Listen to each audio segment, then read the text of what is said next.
What up? It's your girl, DJ Reese, and I have an awesome, wonderful person on the line right now. He's a Master Sergeant of Marines. He's a father. He's a husband and a mentor to me. That's no other than Mr. Morris Mayfield. How you doing?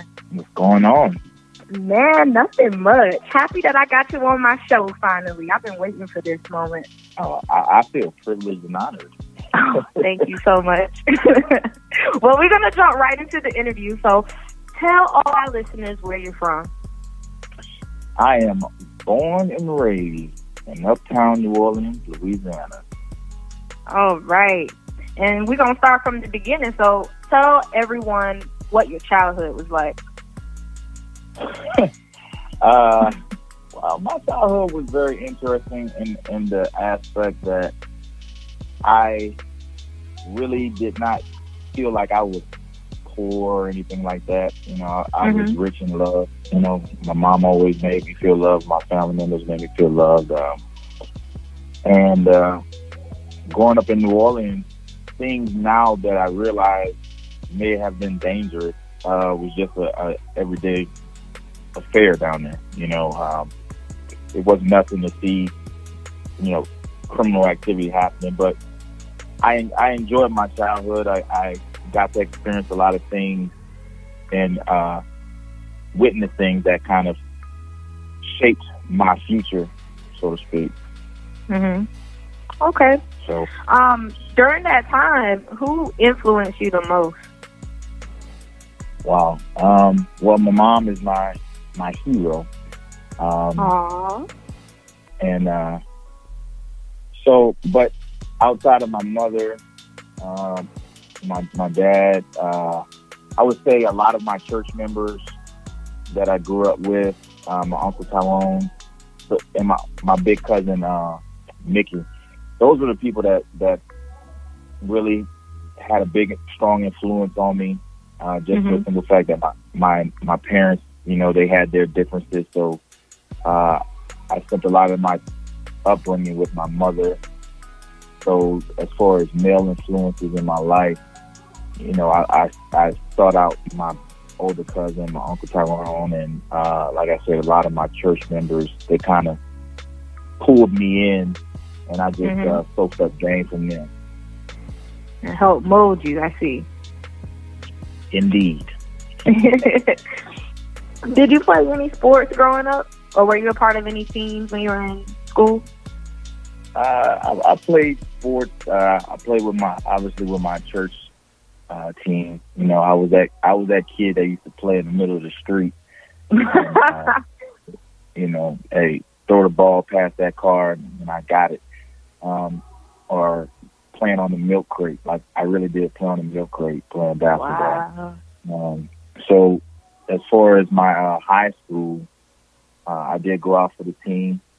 Funny story, actually, I went out for the football team, and I made the team, and I got hit in practice by the starting running back. Like, he literally struck me.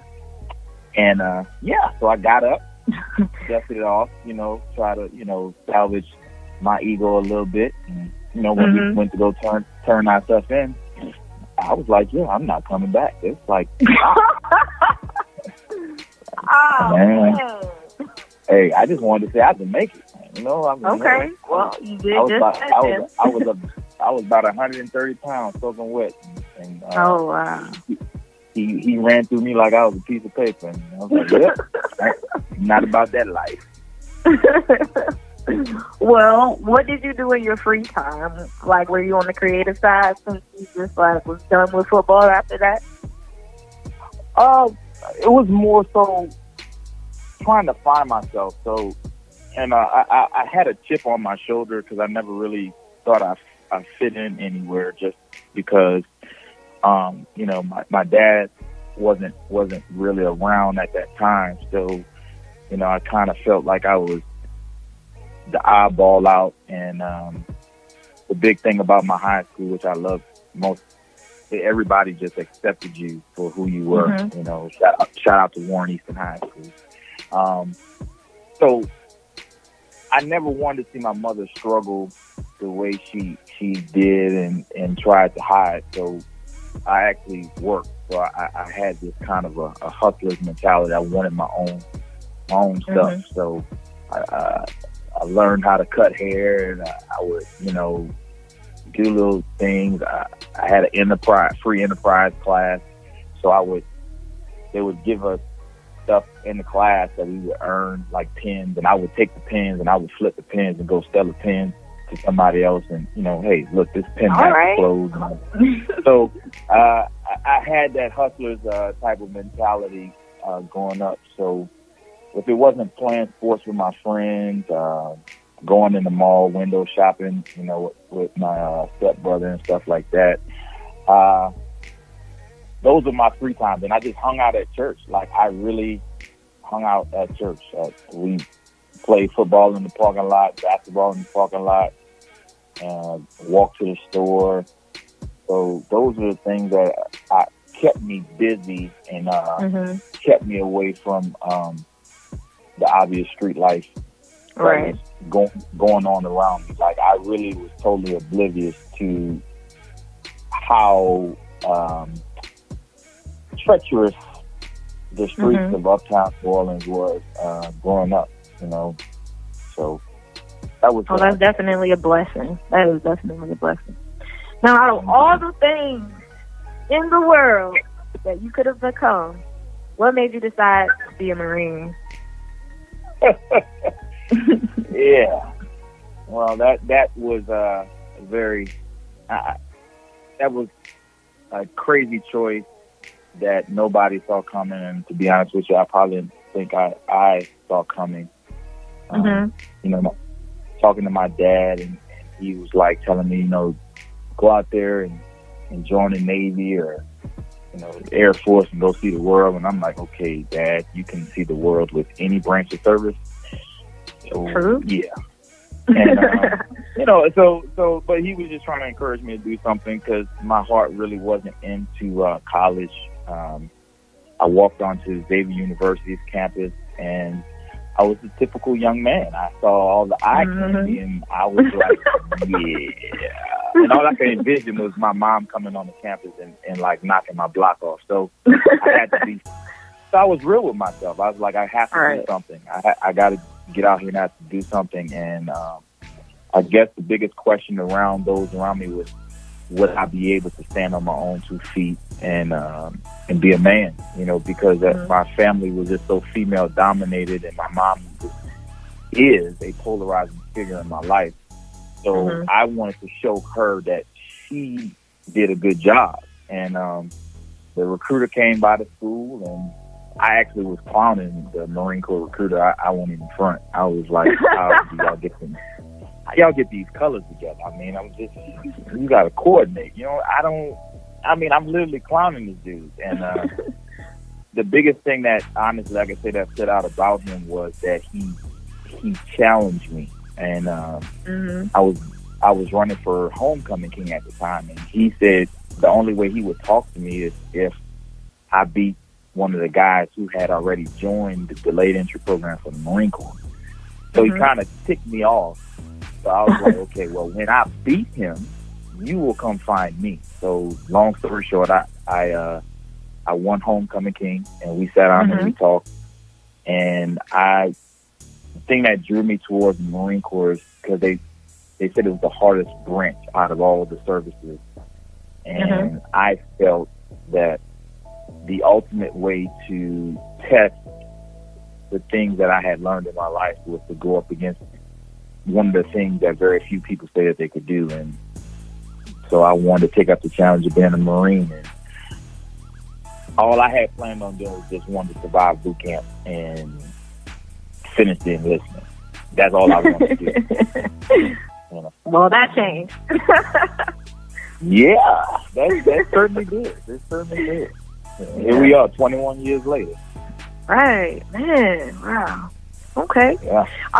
Did you decide on your MOS, or you were just taking whatever was available at the time?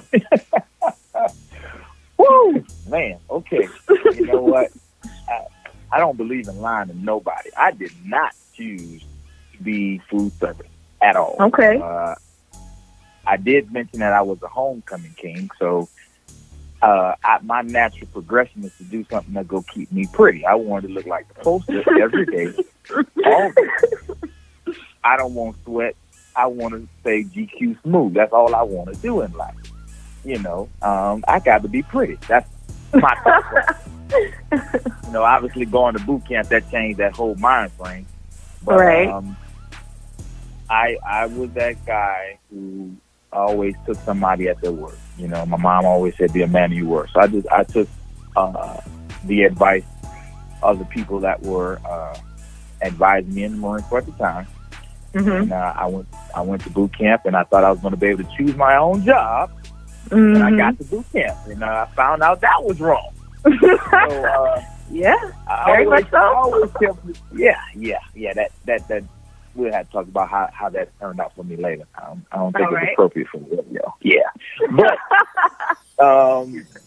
bottom line is, for me, I always tell people I chose to be a Marine, but God chose me to be food service. So that's my spin on it. So that's how that happened. Now, what's the biggest challenge that you've had being in the Marines overall? Now, you've been in for 21 years, so, I know you got something. I think the biggest challenge for me, looking back at it, at my career, was competing against what was me. And what I mean by that is, as time goes on, time is so undefeated, and I've taken my bumps and bruises, but mentally I still feel like I'm 19, I'm 18 years old, and I still can do the things, and I still want to perform on that level in all aspects of my career. That was one of the challenges is basically chasing that ghost of what once was a form of myself. And I think the challenge now that has replaced that for me is seeing young men and young women with all this potential and not taking full advantage of every opportunity that the Marine Corps, the military provides. And their lack of belief in themselves and trying to convince them that they're something greater. And that has been an emotional challenge, just to see wasted potential. I agree. I've seen that happen to a lot of people. So. Yep. Yeah. Now, clearly, you've had a lot of aspirations, and because you do a lot outside of the Marines. I know that. I'm sure everyone listening knows that. Did you have a business plan like early in the beginning when you started the Marines, or was that something you developed later on? It was something that I developed later on. When I joined the Marine Corps, I was really, again, like I said, I was just trying to find myself. And I think every young person that comes into the military or starting off in college, you're still trying to find yourself and find your niche. And I just knew no matter what it was that I did, at the end of the day, my goal was that I would never live in the project again. I may be from the project, but I will not be project-ish, So that was probably the only thing. I just wanted to be successful in something. I just didn't know what it was. So no, I didn't have a business plan out the gate. Okay. Why did you start a clothing line? Besides the obvious that you're Mr. GQ, so, you already know how to dress and do your thing. Hey, New Orleans City, where they say the girls all right and the fellas all pretty. That's Manny Fresh, but I'll leave that alone. For me, I'll never forget when I actually came up with this idea about the clothing line. I was in Okinawa, Japan the first time. And I was watching a lot of entrepreneurs on TV at the time. You know, Russell Simmons, Master P, and you know, all these people. They were having these little spotlights on them and stuff like that. And nobody said or that their background was just an average background. You know, obviously Master P, you know, he came from the streets and, you know, former drug dealer turned billionaire, all this good stuff. You know, nobody had just a regular guy story. You know, something traumatic happened in their life, whether they had family members that had money or just different things. But nobody had this story for just a common man.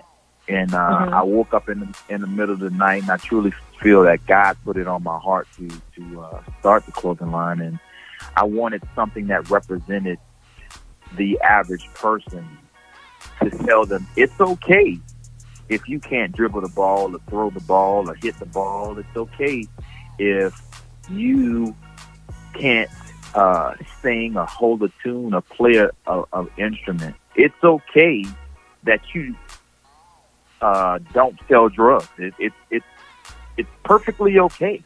You still can be successful in some things just by following the rules or believing in yourself. You know, and that was what drove the clothing line. You know, you don't have to be a gimmick. You don't have to go with what the fad is. You can be fresh by just being you. You know, growing up in New Orleans, drug dealers would step out and they would be clean. You know, everything would be color coordinated. You know, second line parades with, you know, all the nice colors and everybody's all dressed clean and stuff. I grew up in that, and it was okay to have your shirt tucked in. It was okay that your pants wasn't hanging on. You know, I saw these things growing up, but nobody was just the average guy. Like me and my stepbrother, we would literally buy our clothes off the clearance rack, but we would be color coordinated and so fresh. You would think we spent like $500 on our clothes. I paid $8 for that shirt, but it matched my Nike. You know what I'm saying? And my Nikes came off a 75% rack. So just to be creative in that and be a normal average person, I wanted to speak for that guy. Okay. So that's how it came about. All right. And I'm guessing the way you came up with your name of your clothing line, it has something to do with that as well. So how did you come up with your name? So again, like I said, I was in Okinawa, Japan, and I called my stepbrother up, and I said, Kenneth, you know, and we called him Dollar, and I was like, I want to start a clothing line. Now he knows that it's 4:00 in the morning in the Okinawa, so he's like, okay, I got you that, but what you gonna call it? I said, I don't know. I'll call you back.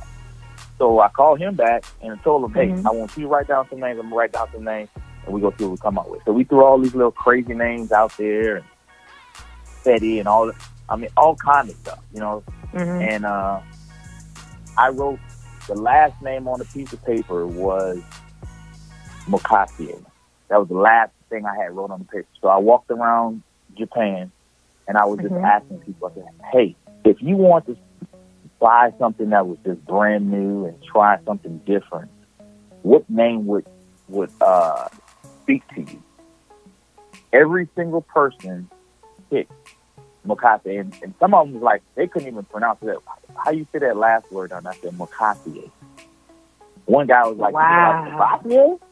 I'm like, damn. Well, you know, military people like to drink, but I was like, okay, sure. If that's how you think about it, sure. I said, but Mokassie. But every single person pointed out that name and said that attracted them, and that was it. And people would ask me, well, what does it mean?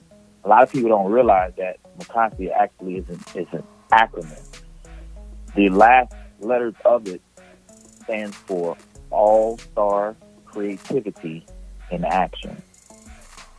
So Okay. You know, and what I mean by that is you have to have a mentality that you are an all-star. That's where it starts. Belief in oneself. So you're an all-star, and you can be creative in whatever it is that you want to be in. You can be creative by how you take a shower. You can be creative how you walk up the street, because it's uniquely you. And we have to be active about ourselves. You know, life is so short and it's so precious that you need to make an impact immediately. So you have to be active. So all-star creativity and action. Okay, that is super dope. I like that. How did you decide on what? You said what? Mukasi. Just had to. Oh, yeah. So how did you decide on what type of clothes to sell? Because I know you got, you know, the clothes that you can wear to the gym, and then you got, you know, your stuff you can just go walk outside in and look decent. Yeah, I think the thing with my clothing line, it's the brand, you know, and it's not so much what color it is. It's what it represents and what it means. What is it saying? Does it provoke a conversation? Is the whole thing. You know, one of my shirts says I am above average, but it doesn't actually say the word above. It has arrows. So I've had people walk up to me and like, "Oh no, son!" This was funny to me. The lady was like, "Oh no, son! God has said that you're above average." I said, "Well, man, that's what the arrows represent. But thank you for the blessing. I appreciate it." And she's like, "Oh, okay, I get it." You know, but it starts the conversation with people where it's like, you know what? You don't have to prejudge me. We all look at people and we make our own assumptions about it until we open up our mouth. So if somebody came up to me and was like, "Okay, you know, what does that shirt mean, or what does that represent?" Now I can talk to you, and you know what? You may have assumed that young man or that young lady is a knucklehead, but the fact that they put some thought behind what they bought and it represents something positive, it means something. It changes your perception about them. Or you could be having a bad day, and I just happen to walk past you, and my shirt says, "You are above average." I may have touched your life. I may have saved your life. Right. So as far as the style and things like that, I guess you can say it's more of a relaxed fit, a relaxed style. But long as it's however you rock it. You know, I may work out in the shirt. You may wear the shirt to go to the store. Somebody may put on a blazer with one of the shirts. It's however you rock the clothes, it speaks to who you are. And long as you are walking in your truth and walking in your positivity, that's all I ask for. All right.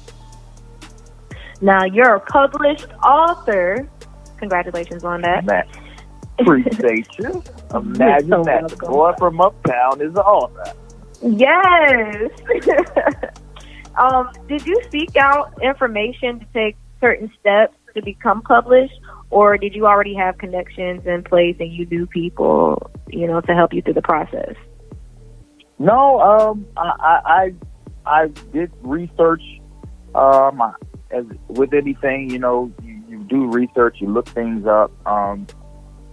But my creative process behind the book was just experiences in life and things that I have done. So I was just writing things down. I would wake up in the middle of the night, I'd have a little pad next to my bed or write it in my phone. And so once I started putting a lot of this stuff together, I started doing a lot of research, and I had a guide that was sent to me, Tammy Johnson from Johnson Publishing, Chef Aid. You know, she has her own business in Louisiana, and shout out to her.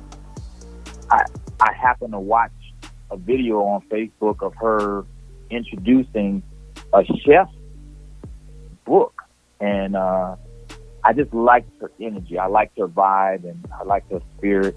And so I reached out to her and just inquired. I was just inquiring about information because I like to ask questions.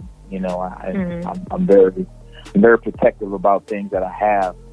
So I just wanted information. So when I reached out to her, she kind of broke things down for me. And then before you know it, by the end of the conversation, she was like, you need to let me put this book out for you. And I'm like, I need you to push this book. So we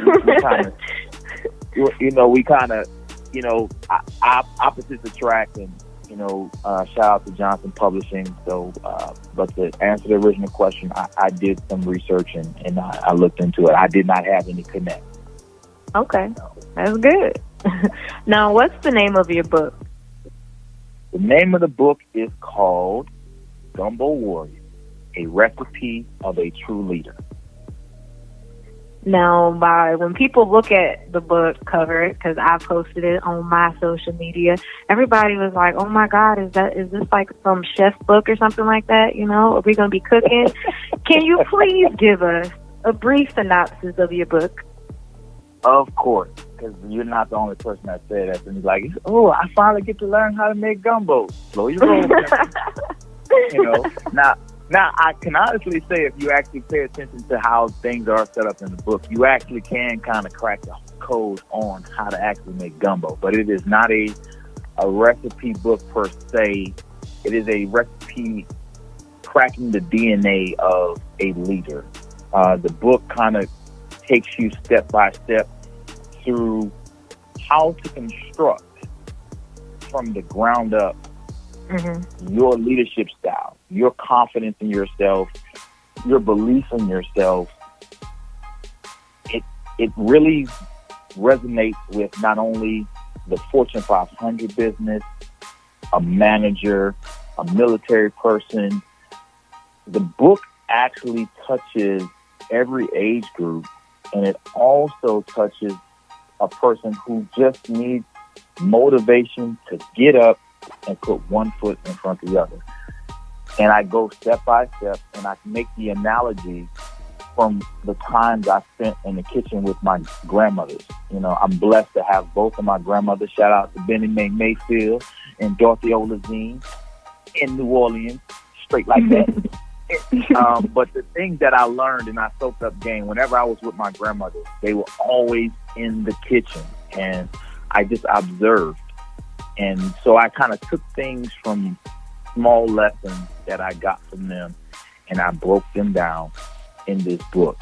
And we go from the bottom on to the top. Okay. What inspired you to write the book? Great question. What inspired me to write the book?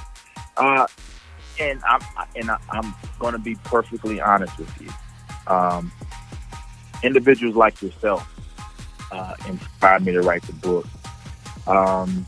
My children inspired me to write the book. New Orleans inspired me to write the book. Being in the Marine Corps for 21 years, I've traveled the world. I've seen a lot of things, and I've seen a lot of people. And I always call myself a oversized cheerleader for anybody who has ever been around me, because you work with me. You don't work for me. You work with me, and whatever you believe in, I want to push you towards that. Whatever it is, I believe in what comes out of your mouth, and I want to just turn the mirror on you so you can see what I see. I see greatness in everybody. That's just my mentality. I see greatness in everybody. So. And people have always asked me things and asked my opinion. And I thought, what would happen if my voice ever was silenced? Would anybody be able to reach back and say, you know what, I learned this from him, or I may be on one side of the world and my kids may be on another side of the world, and you may run across my kid and see their last name and you're like, I know your dad. Your dad wouldn't want you acting like that. Or your dad did this. So I wanted to kind of have a centralized location that would live well beyond my time in the Marine Corps and on this earth. And So I put those thoughts down, and everything that I saw, I learned from. You can learn from anybody. You can learn from good leadership. You can learn from bad leadership. Right. I learned from individuals like yourself where it's okay to recreate yourself.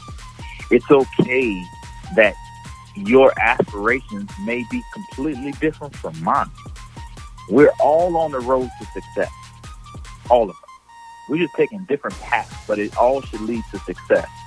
So if I have a blueprint to success, why can't I lay that blueprint out for you? I'm going to give you the blueprint, but we got to ensure that your foundation is good.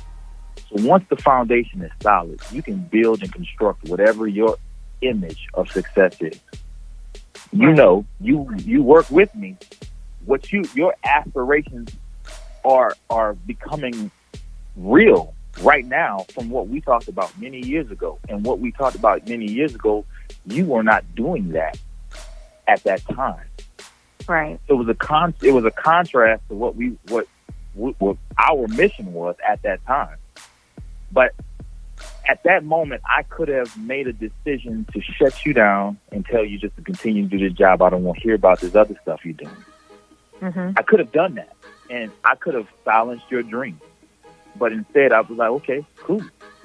Take advantage of all this stuff that you want to do. I want you to stay with me, but if you got to move on, take advantage and keep pushing and don't let anybody turn you away. Take the lessons you learn from here and apply them to that. So, and to see where you're at and what we're doing right now, to me, I feel like we won. So the book is already written itself. You know what I'm saying? The book is already written itself. There's so many little gumbo warriors that's out there. It's crazy, you know.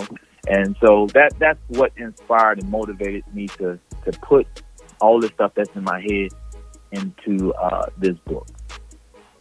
Well, I just want to go on record by saying thank you for all the motivation over the years, because it was not wasted or in vain. I definitely used it for real. Yeah. Look at you now. You in control of me. You in charge right now. Normally people answer to me. I gotta answer your question. See how that work out? Look at God. Amen. Say it again. But how do you juggle being a husband and a father and a master sergeant of Marines? That's a huge job. Man. You got twins now. Congratulations on the twins. Appreciate it. Thank you kindly. You know, I'm almost 40 years old and decided to have twins. That was kind of backwards, but it's all right. How do I balance it all? Honestly, it's mind, body, and spirit. You know, God has ordained my steps and opened these doorways for me. And again, I think of my mother. You know, I've always told myself, you know, if I ever decided to get married or whatever, you know, I don't want my wife to struggle the way my mother had to struggle at times, you know. So, and then, you know, looking at my grandmothers and my aunts, you know. So I already had like a thought process in my head of how I should be. So just trying to give a little bit of myself to everybody, you know, and sometimes I spread myself a little thin, but I never wanted to be the person to shun anybody away. You know, I have this paranoia that, you know what, if I don't answer the phone, or if I decide to have a bad day and I don't want to talk to nobody, I may hurt somebody. You know, so I try to prioritize things, and I try to have a focus on whatever it is. So whether it's talking to my kids or sending a text message to my kids or sending out a I love you to my mother or to my dad. And, you know, I just try my best to give a little bit of myself to each component. And when I'm there, I give them everything I have, you know, because they give me so much. You know, my wife holds me down, and I want to make sure I lift her up, and I want my kids to see that they can do multiple things and that they can be great. I want them to see Daddy as a superhero. So that keeps me focused. And, you know, I always want my Marines to look at me and say, hey, he lives what he talks.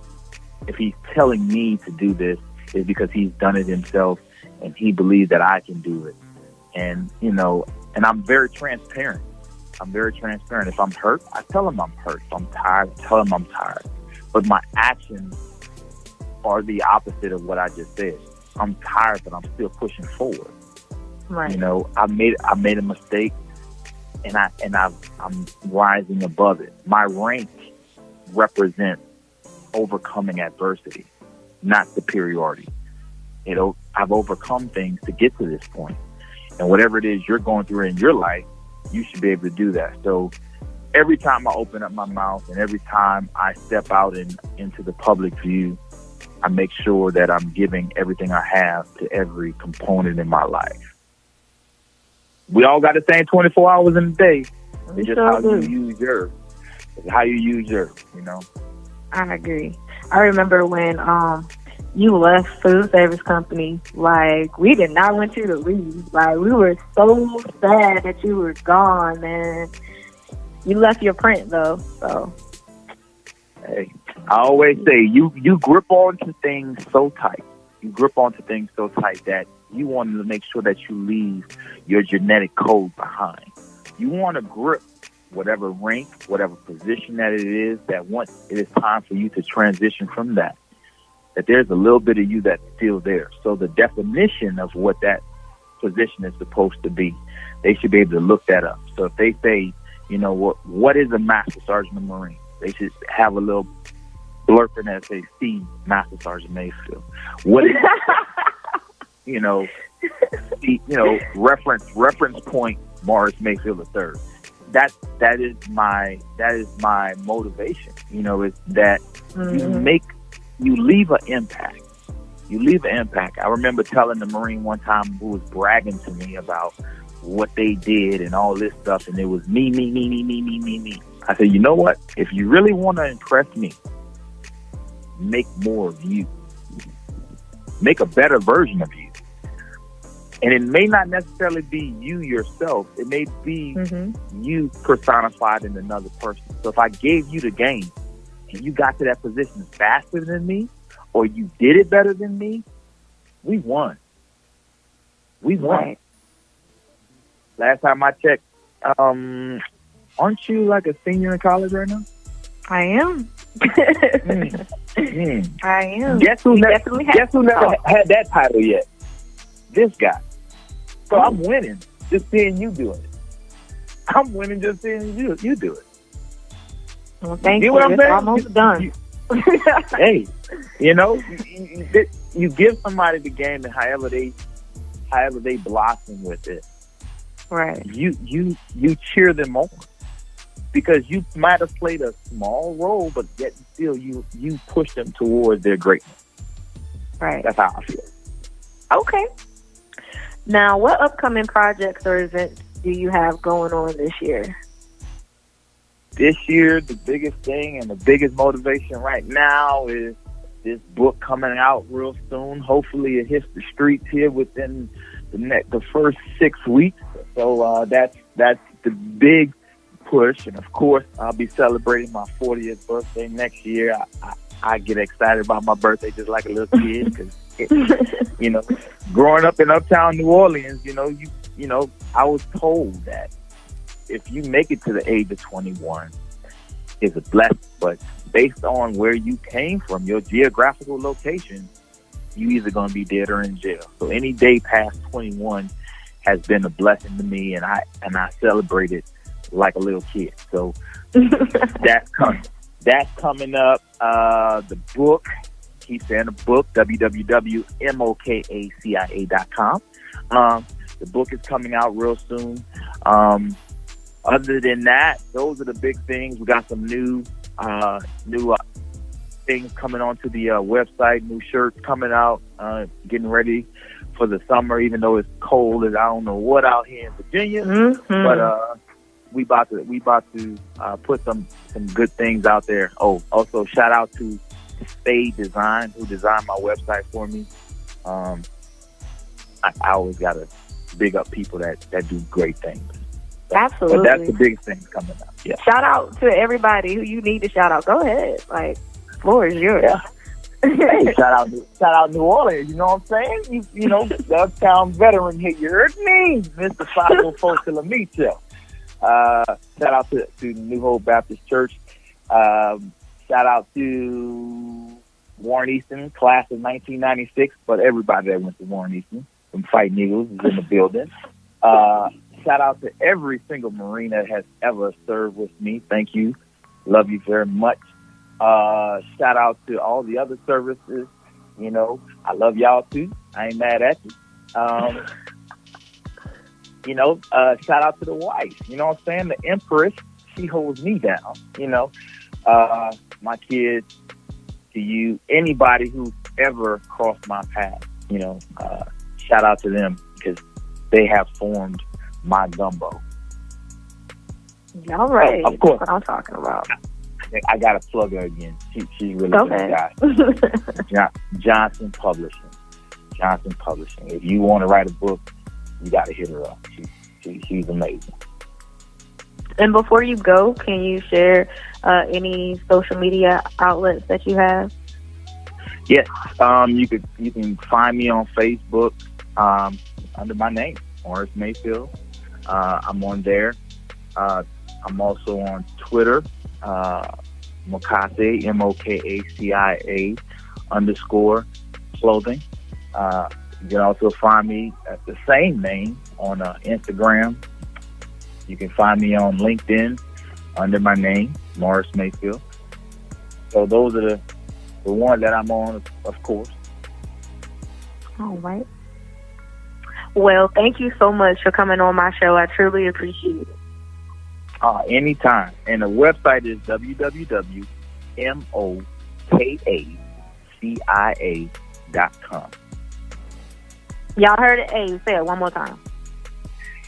www.mokacia.com. It is pronounced Mokacia. I know that's sexy to y'all. That's Mokacia, baby. I'm above average, you heard me? All right. Well, it's your girl, DJ Reese, and I'm out. Digital Dope Radio.